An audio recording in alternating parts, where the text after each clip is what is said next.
Hello, welcome again to our Midweek Thoughts with Rick and John.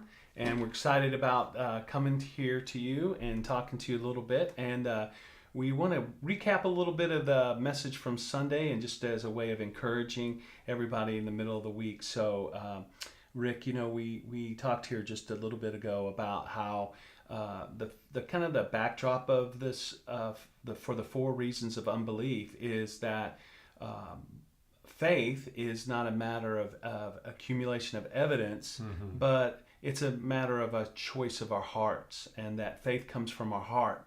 And so when we were looking at the four reasons of unbelief, it's like, okay, where in our heart is preventing us from really believing? And so the four reasons, we're just going to go through them briefly. Sure. Is that the first one, again, comes right out of this portion of John that we were reading. It's when the religious leaders were believing in Jesus, but they weren't confessing him because they were afraid they were going to be thrown out of the synagogue. Yeah. And it says they loved the approval of man more than the approval of God. Mm-hmm. And so in thinking about that, the first reason of unbelief is just the love of approval of men, and how our wrestling and our hearts aren't choosing to believe because we're maybe worried about what other people would think about us. And that is a really, really strong one. I mean, I know probably everybody faces this sometime in their life, or they have to come to this place of, wow, am I seeking the approval of other people more than I seek the approval of what God thinks? And I think that's a big crossroads. I know it's happened for me in my life, and it's something that God identifies, and then you have to come to grips with it and be like, wow, this is really true. I'm caring more about what other people think of me than what God thinks of me. And that's, once you get through that, though, there's a lot of breakthrough, a lot of openness, a lot of hope.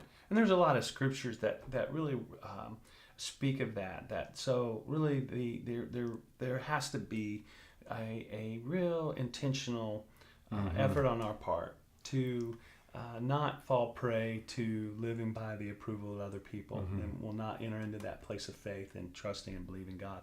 The second one also somewhat came out of the scriptures that we read there in John chapter 12 about the second reason for unbelief is that we hate the light. And we don't come to God to believe because we know that in coming to him, we have to recognize him as God.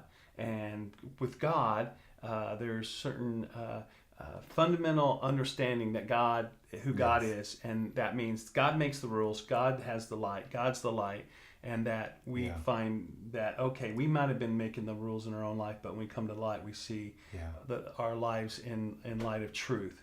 And when light is shed on our life, a lot of times we're standing there holding the bag, so to speak, like we're guilty, and we don't like to feel guilty, as people. But there's something that's beautiful that God allows, even though when the light comes into our dark areas and we get exposed, and we are stamped as, guilty as charged, God doesn't leave us there. He gives us a great path to hope and freedom and say, you know what, you can be washed clean, you can be made whole. And that's what I love about God and what Jesus did on the cross for us, is that he allows us not to have to stand there in that guilt forever, but he gives us a way out. He gives us a way to walk in freedom, walk without shame, walk without sin. Right. And that's powerful. There's so much we could say about that, and it's so fundamental to our Christian understanding and worldview, and even our walk with the Lord, about that truth is actually our friend, and how important that is. Not our enemy. Not our enemy. The third one is a lot of the third reason for unbelief is having control or trust issues. And lately I've been thinking about that in terms of like that at times we may feel like no one is going to care and to take care of us as good as we take care of ourselves. And that's just that control keeps us from trusting God in what God wants. And so whether it's past experience, or maybe we were let down by people, or people in positions of authority we didn't feel like, but that we may have a tendency to not be able to let go and to really trust that God does care about us more. And not only does he care, but he can care for us far better than we could care for ourselves. Absolutely. And that control and trust issues really dampen our faith level. It keeps us. Reasons for unbelief, we start to control, we try to keep it to ourselves. We can handle this. And our faith goes from being on God to being on ourselves. And we know all that, how that ends not very well. Right. And the last reason for unbelief that we talked about on Sunday, just in summary, was apathy. Whether it's naivety, laziness, or other reasons, it's just, that we don't consciously, intentionally think about that our responsibility as human beings is to believe and trust God and to recognize who he is. And so, in many ways, that's just kind of like, okay, I have to live intentionally about life and to trust him. So we hope that these found you at a place of encouragement this week. We're really believing God to do something, continue to do something great in our midst. We know that he is. We're just excited about what God is doing. There's just so many things, Rick, I can tell you that God is doing so many. I'm hearing stories of people being transformed, of people coming to the Lord, people going to be water baptized this Sunday. That's right.